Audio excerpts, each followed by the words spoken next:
entraram em vigor mais duas leis novas, a 15.383 e a 15.384, no dia 10 de abril de 2026, complementando o pacote anti-violência contra a mulher iniciado pela Lei 15.380. Ao longo desse vídeo, eu vou trazer todas as implicações práticas disso na advocacia criminal e, logicamente, também em provas e concursos públicos, porque é claro que esse tema vai cair e muito. Portanto, já se inscreve aqui no canal, deixa seu like, eu vou colocar o material na tela para nós já começarmos a nossa aula. E eu sou Cristiane Dupré, advogada criminalista associada ao escritório Dupré Pessoa Advogados Associados e coordenadora do IDPB, Instituto de Direito Penal Brasileiro, onde nós temos diversos cursos para criminalistas, incluindo o curso de prática na advocacia criminal e duas pós-graduações em prática. Depois você olha aqui abaixo desse vídeo. Vamos ao nosso material sem maiores delongas. Bom, olhando para 15.383 e para 15.384, o que é mais importante a gente entender? O que cada uma fez? A 15.383, ela manteve o seu foco principal na Lei Maria da Penha, na 11.340, sobretudo para estabelecer o quê? A monitoração eletrônica como medida protetiva. Portanto, uma das alterações trazidas por ela é a inclusão no artigo 22 da Lei Maria da Penha da monitoração eletrônica. Mas ela faz uma coisa muito diferente quando ela cria na Lei Maria da Penha o artigo 12D. Por quê? A gente tem a possibilidade, a partir de agora, naqueles municípios que não sejam sede de comarca, do próprio delegado determinar a monitoração eletrônica. Portanto, o artigo 12D, ele nos traz essa possibilidade. Logo, a Lei 15.383, que entra em vigor no dia 10 de abril de 2026, ela altera a Lei Maria da Penha, incluindo o artigo 12D, modificando o artigo 22 para trazer a possibilidade de monitoração eletrônica como medida protetiva, e ela traz também, lá no crime de desobediência especial, que nós temos dentro do artigo 24A, uma nova causa de aumento de pena. E eu vou colocar aqui para vocês na tela, para a gente ir tratando de cada uma dessas alterações. E a 15.384, ela faz o quê? Ela traz uma nova forma de homicídio qualificado para o nosso Código Penal.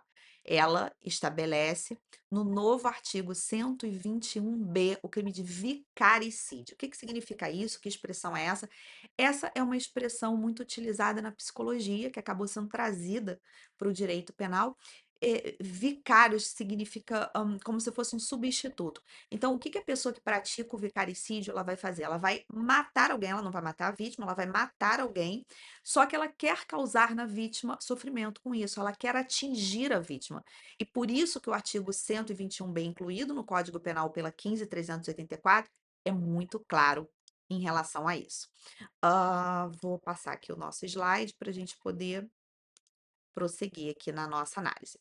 Então, em relação a 15.383, eu coloquei aqui para você na tela, detalhadamente, o que ela faz em relação a cada artigo. Ela cria o artigo 12D, então o que ele vai nos dizer? Olha, que se houver um risco atual ou iminente à vida ou à integridade física ou psicológica da mulher, ou aquelas pessoas que são próximas a ela, né, dependentes, o agressor ele será submetido à monitoração eletrônica. E aí a gente tem as duas possibilidades. Vai ser submetida via de regra pelo juiz ou em municípios que não sejam sede de comarca pelo delegado.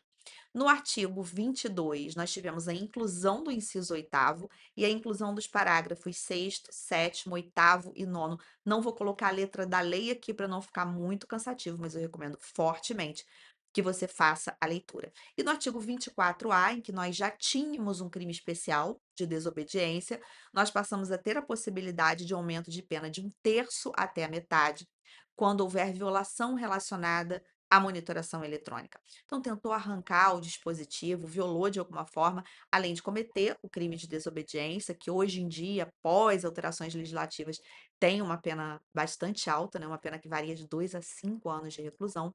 Então, ainda temos aí a causa de aumento de pena. Bom, então, em relação à questão de violar a monitoração eletrônica, essa pena pode chegar até quanto?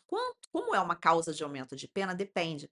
Você tem que trabalhar com a pena base aumentada para você entender. Então, vamos imaginar a pena mínima. Eu coloquei aí para você um exemplo. Pena mínima é de 2 anos, no artigo 24A. Se nós tivermos um aumento mínimo, que é o aumento de 1/3, essa pena ela vai passar para 2 anos e 6 meses. Aí vamos pensar na pena máxima, ela pode chegar até quanto? Como a pena máxima estabelecida no preceito secundário do artigo 24A é de 5 anos, então seria 5 anos, mais metade, que seria o aumento máximo, e nós chegaríamos a uma pena, portanto, de 7 anos e 6 meses. Deixa eu só fazer um adendo para vocês. Eu tenho certeza que vocês vão indagar aí sobre o material, se o material fica disponível. Se você já é aluno do IDPB, todos os alunos do curso de prática na advocacia criminal ficam com todas as atualizações e todos os materiais. Se você já é aluno, esse material já está disponível para você no seu ambiente de aula, combinado? Quais são as aplicações práticas para o advogado criminalista? Bom, primeira coisa importantíssima, né, antes até de eu mostrar para vocês o que está aí na tela. Cada vez mais, com todas essas alterações legislativas que estão surgindo e de forma muito rápida, o advogado criminalista ele não só tem que se manter atualizado o tempo inteiro, como ele tem o dever de esclarecimento em relação ao seu cliente. O cliente precisa entender que a lei existe, qual é a consequência prática, o que pode acontecer com ele se ele descumprir, por exemplo, uma monitoração eletrônica. O advogado ele tem esse dever e precisa realmente cumprir, tá, gente? Isso é muito sério. Então, olha, agora em relação à defesa, qual é a consequência prática? A gente tem que verificar realmente a proporcionalidade da medida, se ela era necessária, como qualquer outra medida protetiva. No caso, se ela ainda é necessária, se deixou de existir, vamos imaginar que ela tenha sido estabelecida, mas aquele risco tenha deixado de existir. Então, ainda é necessário que a monitoração prossiga, o advogado tem que estar muito atento a isso. Outra coisa também é que, como essa questão do descumprimento caracteriza crime de desobediência, previsto lá no artigo 24A, com a pena aumentada, é muito importante que o advogado consiga fazer uma defesa correta se não foi por vontade do cliente, foi, por exemplo, um mau funcionamento, foi alguma coisa que aconteceu alheia à vontade dele, para que ele não seja imputado. Sobre a questão, da prisão, a gente também tem que ter muito cuidado, em geral, na Lei Maria da Penha, porque descumprimento de medida protetiva pode levar à prisão preventiva. Isso está previsto no nosso Código de Processo Penal. Esse também é um dever muito grande do advogado de informar o seu cliente sobre isso.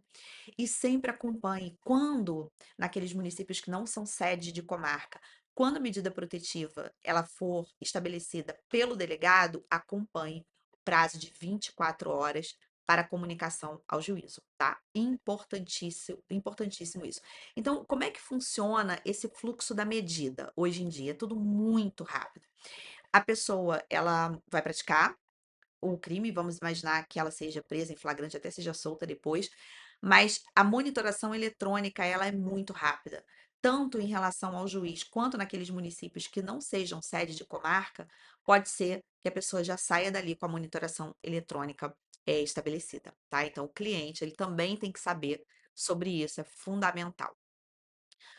Vigência, gente, isso aqui para concurso, então, é ponto de partida. Claro que a gente está aqui diante de uma lei maléfica, né? E se ela entra em vigor no dia 10 de abril de 2026, a primeira pergunta que vai surgir para você é, afinal de contas, ela retroage ou ela não retroage? Em relação às questões de medida protetiva, de monitoração eletrônica, como isso não tem uma natureza propriamente, puramente penal, eu acredito que a monitoração eletrônica ela possa sim ser aplicada em situações, por exemplo, em que o crime tenha sido cometido na véspera, no dia 9 de abril. Estou falando na véspera porque a monitoração eletrônica é uma coisa que geralmente vai acontecer muito rápido, né? Então, acho que não tem muito sentido a gente falar aí de condutas muito antigas, porque talvez a monitoração eletrônica nem vá se mostrar necessária. Mas e caso ela se mostre necessária, nós teríamos um impedimento de aplicação dessa medida protetiva? Eu vejo que não. É diferente já quando a gente fala da 15.384, porque em relação a 15.384, aí sim, nós teríamos uma problemática, porque nós temos um novo crime sendo trazido para o Código Penal. E o que é essa violência vicária? Essa violência vicária ela é uma nova forma de violência. Cris, mas por que ela é uma nova forma de violência? Não se trata tão somente de um novo crime de homicídio? Não. Porque a 15.384 além dela trazer um novo homicídio qualificado, ela também trouxe a violência vicária como uma das formas de violência doméstica contra a mulher. Portanto, ela inclui essa hipótese no artigo 7º. Nós tínhamos já algumas formas de violência lá e passamos a ter mais uma, que é a violência vicária. Então, o que que seria, deixa eu voltar aqui o slide um pouquinho, o que que seria essa violência vicária? Aí tá bem explicadinho para vocês. Na violência vicária, o agente, o agressor, ele quer atingir a mulher, mas ele, para atingir a mulher, acaba atingindo uma pessoa perto dela, uma pessoa próxima. Pode ser o filho dela, pode ser a mãe, o pai, pode ser uma pessoa idosa, né? O pai idoso, a mãe idosa, e nós teremos causas de aumento de pena, nesse caso. Antes da lei, nós nem tínhamos a violência vicária elencada no artigo 7º da Lei Maria da Penha e nem tínhamos uma forma de homicídio qualificado. E aí sim tem que ter o cuidado, porque nesse caso não pode retroagir. Esse crime tem uma pena muito alta, a pena de 20 a 40 anos, então é maior que a pena do homicídio tradicionalmente qualificado, do parágrafo 2º. O homicídio qualificado geralmente tem uma pena de 12 a 30, o feminicídio não, mas outras formas de homicídio qualificado sim. E o vicaricídio trouxe uma pena muito maior para o Código Penal. É praticado contra quem? O artigo 121b, ele deixa isso muito claro, tá? Então, é contra qualquer pessoa próxima, é contra qualquer parente? Não, ele estabelece contra quem é. O artigo 7º, o inciso novo, que é o inciso 6, ele vai trazer a violência vicária, que vai se somar àquelas que já existiam. Então, quais as violências que já existiam lá no artigo 7º? Nós tínhamos a violência física, a violência sexual, a violência psicológica, a violência moral e a violência patrimonial, e agora nós passamos também a ter a violência vicária. Isso é tipificação? Não. Isso é indicação das formas de violência doméstica contra a mulher. O artigo 5º da Lei Maria da Penha, ele nos diz quando que é violência doméstica, e o artigo 7º, ele diz pra gente quais são essas formas de violência. Basicamente é isso. Crise é a tipificação, onde está. Se houver a morte dessas pessoas, a tipificação está no artigo 121b, que entrou em vigor no dia 10 de abril de 2026. Então, o artigo 121b, ele passa a trazer o homicídio vicário. Coloquei também para vocês na tela, olha. É matar quem? Descendente, ascendente, dependente, enteado ou pessoa sob guarda ou responsabilidade direta da mulher, com o fim específico de causar sofrimento. Portanto, nós temos o dolo, que é o elemento subjetivo geral, que seria matar uma daquelas pessoas, mas nós temos um elemento especial. Nós temos uma especial finalidade. E essa especial finalidade é de atingir a mulher. Crise, então, significa que se de repente o marido tem uma discussão com alguém que esteja sob a responsabilidade direta da mulher, não tem nada a ver com o objetivo de atingir, ele mata essa pessoa, não é vicaricídio? Exatamente isso. Nesse caso, não é vicaricídio. Perfeito? Então, a 15.384, o que que ela faz exatamente? Ela inclui no Código Penal o artigo 121b, que é o homicídio vicário, com uma pena de 20 a 40 anos. O legislador está trazendo muito essas penas hoje em dia para o ordenamento jurídico penal. Fez isso com o crime de domínio social estruturado, fez isso com feminicídio, faz agora com vicaricídio. Temos o parágrafo único, que vai nos trazer causas de aumento de pena de 1/3 até a metade para 3 situações. Então, vamos imaginar: matou a mãe idosa da mulher, é vicaricídio com aumento de pena. Matou o filho de 5 anos da mulher, é vicaricídio com aumento de pena. Por quê? Porque se encaixa em um dos 3 incisos do parágrafo. A mulher está presente, é vicaricídio com aumento de pena. Então, quais são essas causas de aumento de pena? Na presença da mulher, quem ele pretende atingir, contra criança, adolescente, pessoa idosa ou com deficiência, ou em descumprimento de medida protetiva de urgência. Então, exemplo: tirou a monitoração eletrônica, que foi aplicada como medida protetiva, foi até o local, e matou o filho da vítima. Vai incidir o aumento de pena, em virtude, se for criança, né, da condição de criança, e ainda pelo descumprimento de medida protetiva. Crise, se tiver 2, como é que vai fazer? Vai trabalhar isso no aumento de pena, né? Vai ter um quanto mais elevado. Então, quanto mais gravosa a situação, quanto mais causas de aumento de pena, mais esse aumento vai se aproximando do quantum máximo, que seria de metade. E, logicamente, como não poderia deixar de ser, altera também a Lei de Crimes Hediondos, a Lei 8.072/90, para incluir o vicaricídio como crime hediondo. Eu vou colocar para vocês na tela uma tabelinha que vai ajudar bastante para você entender algumas comparações, tá? Então, quem é a vítima, finalidade, se é crime hediondo ou não.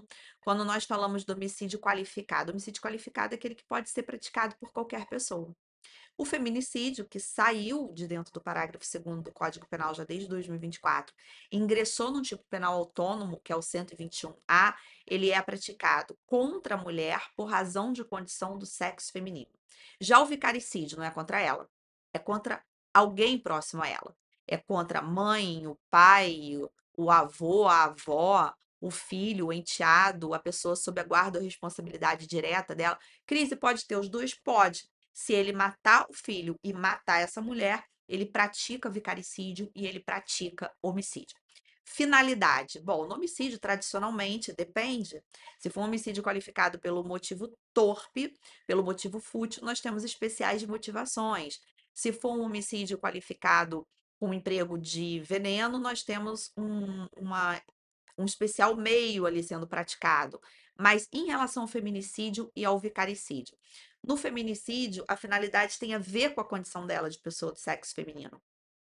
No feminicídio. E no vicaricídio? No vicaricídio é aquela especial finalidade de atingi-la. Mato o filho para atingi-la, mato os filhos para atingi-la, como alguns casos aí muito retratados na mídia, né? Crime hediondo, todos são. Homicídio qualificado, do parágrafo 2º do 121, o feminicídio, o vicaricídio, só não pode retroagir. Tem possibilidade de concurso de crime? Bom, em qualquer crime pode ter, mas principalmente no vicaricídio a gente vê isso, porque se ele matar a pessoa próxima e matar a mulher também, ele comete dois crimes. Ele comete o vicaricídio e ele comete o feminicídio. Eu botei alguns casos aí na tela. Caso 1, disputa de guarda. O João, após a separação, mata o filho de 5 anos da Maria durante uma visita com o objetivo de destruí-la. Esse é um exemplo típico do crime de vicaricídio. Caso 2, irmão da vítima. Carlos, inconformado com o fim do relacionamento e com a medida protetiva deferida em favor de Ana, mata o irmão dela para puni-la e causar sofrimento emocional. Tipificação. Por que homicídio qualificado e não é vicaricídio? Porque nós não podemos fazer analogia em Malampar. Se o vicaricídio falasse de qualquer parente, de qualquer pessoa próxima, seria diferente. Mas como ele não fala, ele estabelece contra quem é, então nós não podemos ampliar isso na esfera penal. Caso 3, Pedro mata a mãe idosa de Beatriz para puni-la por ter registrado o boletim de ocorrência, vicaricídio. Por quê? Ele tem a finalidade de atingir, a vítima é uma pessoa descrita no artigo 121b, então ele vai responder por vicaricídio nesse ponto, nesse exemplo. Pontos de atenção para a defesa criminal. Dolo específico como elemento essencial. Preste atenção nisso. Lembra que eu te falei? Numa discussão, matou uma daquelas pessoas, não tem nada a ver com a finalidade de atingir a mulher, então não é crime de vicaricídio. Olha bem para a questão do concurso de crimes, se vai ter um bis in idem ou se não vai ter um bis in idem. Logicamente, que se a gente está falando de uma situação em que matou o pai dela, o filho dela e matou ela também, claro que vai ter concurso de crimes nesse caso. Ponto essencial da defesa: lei penal não retroage, salvo para beneficiar. Então, aqui, não podemos ter retroatividade dessas leis no âmbito penal, no aspecto penal. Isso é muito importante você atentar, porque esse pode ser, a depender da situação, um dos pontos essenciais de defesa, tá? Essa lei, ela entrou em vigor no dia 10 de abril de 2026, não teve período de vacatio legis, então ela realmente teve uma vigência praticamente imediata, mas as situações que digam respeito à tipificação, a aplicação de causa de aumento de pena, não podem retroagir de jeito nenhum. Eu vou colocar na tela um esqueminha que vai facilitar você entender o antes e o depois, tá? Lembrando que a gente está falando aqui de duas leis, da 15.383 e da 15.384, por mais que elas sejam leis diferentes, elas trabalham num pacote anti-violência, junto com a 15.380, que eu te disse que já falei em outro vídeo, que é aquela lei que alterou o artigo 16 da Lei Maria da Penha. Gente, olha quanto artigo alterado. Fala nisso, a gente tem um curso de Lei Maria da Penha, no DPB, de advocacia na Lei Maria da Penha, que está sendo todo reestruturado agora com as alterações legislativas. Então, antes, monitoração facultativa, mas era pelo juiz. Agora, monitoração obrigatória e pode ser pelo delegado. naqueles municípios que não sejam sede de comarca. Vítima, antes, nós não tínhamos, né, a previsão do vicaricídio antes no nosso Código Penal, então não existia o crime de vicaricídio. Poderia ser um crime, logicamente seria um crime de homicídio e a gente iria ver por qual qualificadora. Hoje em dia nós temos também a previsão, por que que eu botei aí botão de pânico legal? A gente já tem essa previsão, mas hoje em dia a lei deixa muito clara a questão da necessidade de que a vítima seja avisada se o sujeito que está com a monitoração eletrônica, ele rompeu os limites do perímetro da monitoração eletrônica. Logicamente, para que ela não corra risco de vida, tá? Então, violência vicária não tinha, passou a ser a violência vicária um crime autônomo e passamos a ter a possibilidade também de monitoração eletrônica como medida protetiva na Lei Maria da Penha, que eu estou juntando para falar das duas leis, e o vicaricídio passa a ser crime autônomo no Código Penal, antes seria um homicídio, talvez qualificado, com uma pena de 12 a 30, mas hoje em dia realmente ele passa a ser um crime autônomo, que está no 121B, com uma pena de 20 a 40 anos. Checklist prático para o advogado criminalista, verifique data dos fatos. Crimes praticados antes do dia 10 de abril, aspectos penais, não podem ser aplicados. Identifica o contexto vicário, né? É ou não é caso de aplicação? A conduta foi praticada para atingir a mulher? Checa a questão de tornozeleira, prazo de comunicação, se foi estabelecido por delegado, se tem necessidade, se não tem. Avalia, eu botei qualificadoras, mas não são não, tá, gente? São causas de aumento. Avalia se realmente as causas de aumento de pena estão presentes. E lógico, você pode estar atuando pela acusação ou você pode estar atuando pela defesa. Vai depender de qual camisa você está vestindo. E, logicamente, você vai trabalhar aí as teses. Não tem vacatio legis, tá? Então, nós temos aí leis que já entraram em vigor, já estão vigentes.